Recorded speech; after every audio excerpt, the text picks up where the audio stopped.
Hello friends, പുതിയൊരു വീഡിയോയിലേക്ക് എല്ലാവർക്കും സ്വാഗതം. അപ്പം ഞാൻ ഇന്ന് വന്നിരിക്കുന്നത് ഒരു മൺപയർ പായസത്തിൻ്റെ റെസിപ്പി ആയിട്ടാണ്. അപ്പം മൺപയർ പായസം എല്ലാവർക്കും ഇഷ്ടമാണോ? ഇഷ്ടമാണെന്ന് വിചാരിക്കുന്നു. അപ്പം നമ്മുടെ നാട്ടിലേക്ക് ബറാത്തിൻ്റെയൊക്കെ രാവിലെ സ്പെഷ്യലായിട്ട് ഉണ്ടാക്കുന്ന ഒരു ഐറ്റമാണ് മൺപയർ പായസം. ചക്കര പായസം, മൺപയർ പായസം, അങ്ങനെ പല രീതിയിൽ ഇതിനെ അറിയപ്പെടുന്നുണ്ട്. അപ്പം നമ്മുടെ നാട്ടിൽ സ്പെഷ്യൽ ബറാത്ത് രാവിന് ഇതാണ്. അപ്പോൾ അതിനായിട്ട് ഞാൻ പയറിത്തിരി വെള്ളത്തിലിട്ട് വെക്കുന്നുണ്ട്. ഒരു 4-5 മണിക്കൂർ വെള്ളത്തിലിട്ട് വെക്കുന്നതാണ് ഏറ്റവും നല്ലത്. അപ്പോൾ നമുക്ക് പെട്ടെന്ന് തന്നെ വെന്ത് കിട്ടും. അപ്പം അതിനായിട്ട് നന്നായിട്ട് കഴുകിയിട്ട് ഞാൻ വെള്ളത്തിലിട്ട് വെക്കുകയാണ്.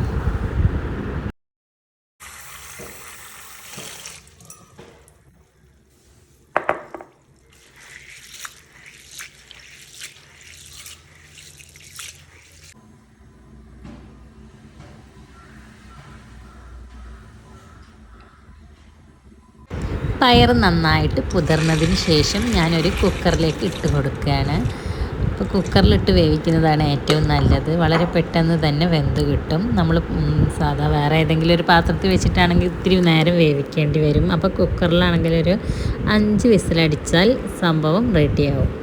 അപ്പം ഞാൻ ആ പയർ കുക്കറിലേക്കിട്ട് പാകത്തിന് വെള്ളവും കുറച്ച് ഉപ്പും കൂടി ചേർത്ത് നന്നായിട്ട് വേവിച്ചെടുക്കുകയാണ്.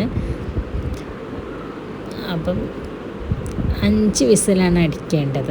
അതാണ് എൻ്റെ കുക്കറിൻ്റെ കണക്ക്. പിന്നീട് അത് വേവുന്നതിനിടയിൽ അതിലേക്ക് ആവശ്യമായിട്ടുള്ള തേങ്ങ ഞാൻ പൊട്ടിച്ചെടുക്കുന്നുണ്ട്. അപ്പോൾ തേങ്ങ പൊട്ടിക്കുമ്പോൾ തന്നെ വെള്ളം കുടിക്കാനായിട്ട് ആൾക്കാർ ക്യൂ നിൽക്കുകയാണ്. അപ്പോൾ മോനാണ്. അതൊക്കെ കഴിഞ്ഞ് ഞാൻ തേങ്ങ ചിരകിയെടുത്ത് ഒരു പാത്രത്തിൽ വെച്ചിട്ടുണ്ട്. പിന്നെ അതിലേക്ക് ഇടാൻ വേണ്ടിയിട്ടുള്ള ചക്കരയും കൂടി സെറ്റാക്കിയിട്ടുണ്ട്. അപ്പം ചക്കര ഇതിൻ്റെ പകുതിയാണ് എടുക്കുന്നത്.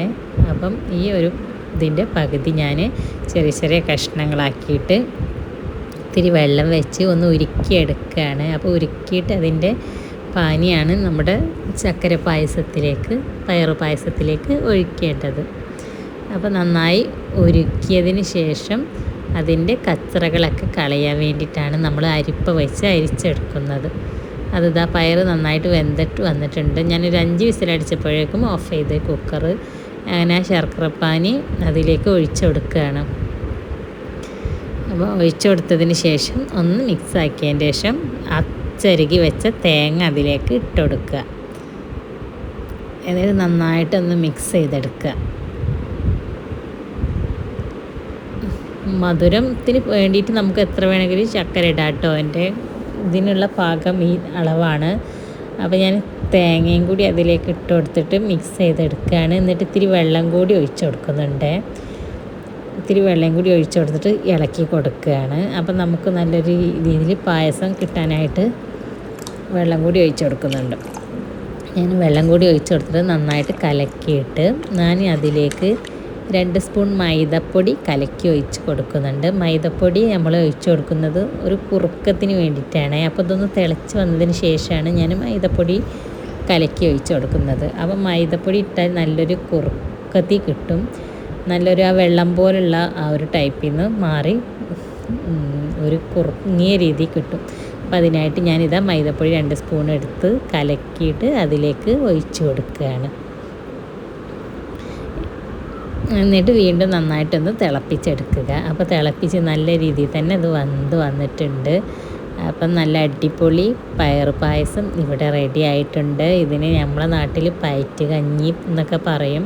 പയറ്റ് കഞ്ഞി, പയർ പായസം, ചക്കരപ്പയർ അങ്ങനെയൊക്കെ പറയും. അപ്പം ബറാത്ത് രാവിനാണ് നമ്മളെ നാട്ടിൽ സ്പെഷ്യലായിട്ട് ഇത് ഉണ്ടാക്കുന്നത്.